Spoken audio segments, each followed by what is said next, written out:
Republican Donald Trump wins the U.S. presidency, and the president-elect will face a series of challenges both at home and abroad. What will be the implications of a Trump presidency on financial markets and the impact on Nigeria's economy? The Mandela Fellowship Program, bringing future African leaders to Washington, like a native of Mali, who helps young people learn the power of public speaking.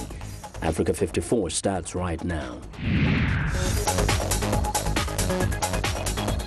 Hello, I'm Chamberlain Osor at Channels Television in Lagos. Welcome to our program. We will take you around the continent to bring you news and stories from across Africa.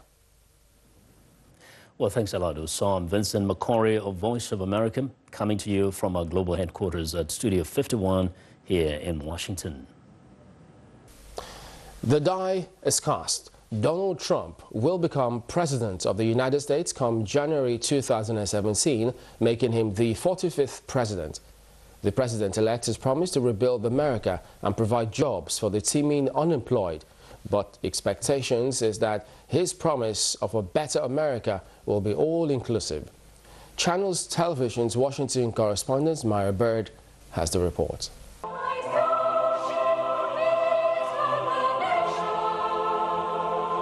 This historic election has elected the first U.S. president who has never served within the U.S. government or military. President-elect Donald Trump calls for closing the gap of division in America and has promised to be the president for all Americans. Working together, we will begin the urgent task of rebuilding our nation and renewing the American dream.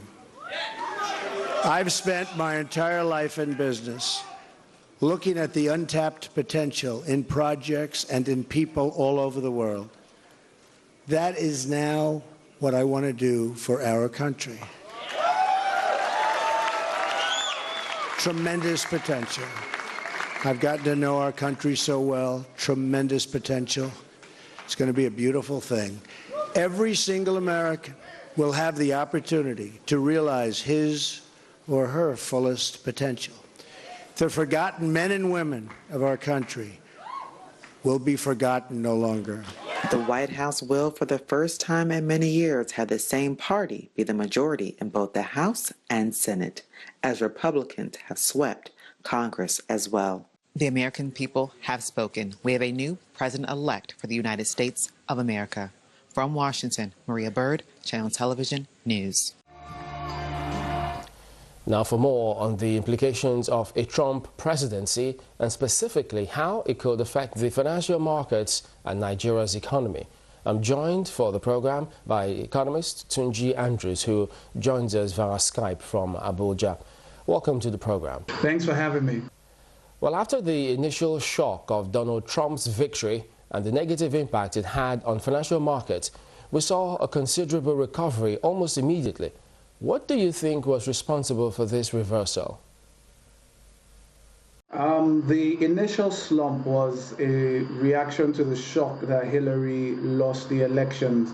As the market is, I think they sat down and kind of observed and reevaluated their, what you call it, their analysis, and kind of looked at Trump's presidency and saw that it probably might favor them a lot more than the Hillary presidency might have favored them. So I think that's why we're seeing the rebound in the markets.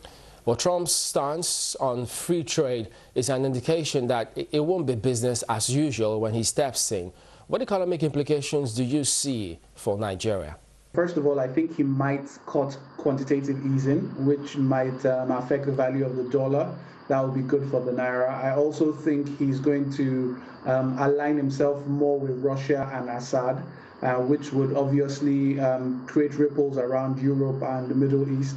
And I think we can be well positioned to take up the crumbs of that. I mean, we cannot step into America's shoes in terms of trade, but we can take off the crumbs that will be left over from such a ripple. So I think this is a time for our economic team to be shopping for opportunities for the Nigerian economy. How do you think the government should position itself to benefit? I think one of the first things you want to look at is start watching China very closely. start watching Mexico very closely, because those are the two first nations that he seems to have on his mind as taking the jobs away from America. So I think if you look at them closely, and you'll be able to see where the pattern is going to be drawn from.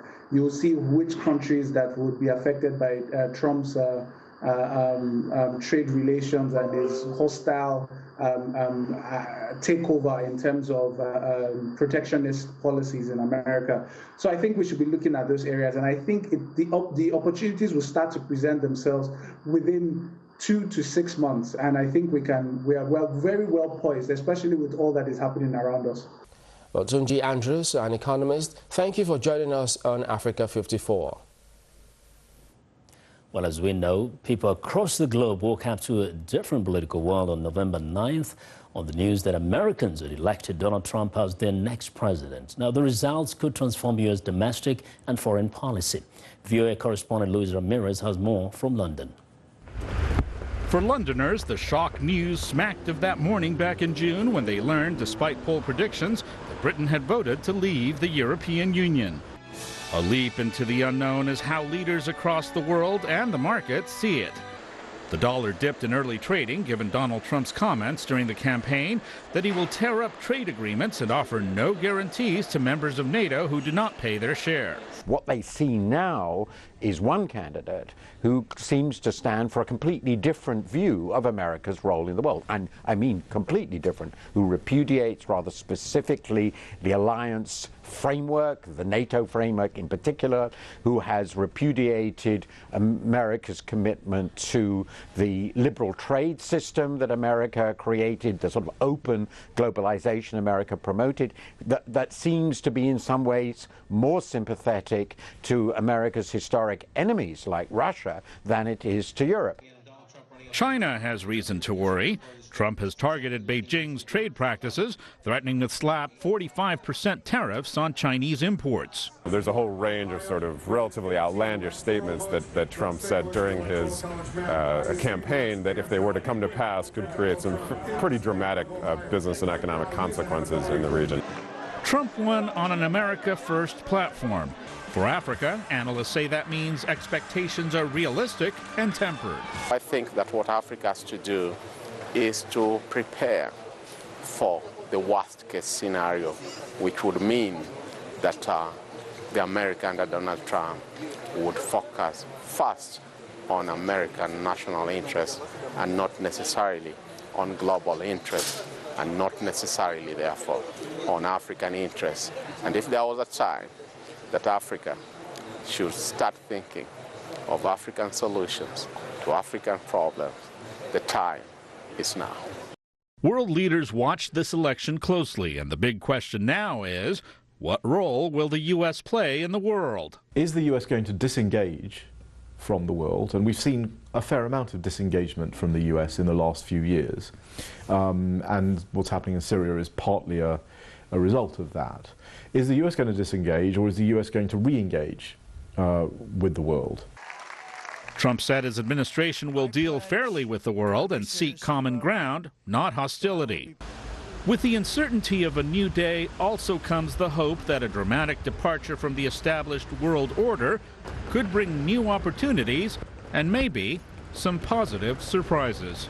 Luis Ramirez, VOA News, London. We want to know what you think about Africa 54 and the stories we covered. Join the conversation on Facebook. The address is Africa 54, and check out all headlines 24/7 on voaafrica.com. Coming up, we're taking a break now, but when we come back, we'll continue our conversation about the U.S. election of Republican Donald Trump, and we will be joined by channel's reporter Ayetunde Balogun, who has been reporting from here in Washington. That's after the break.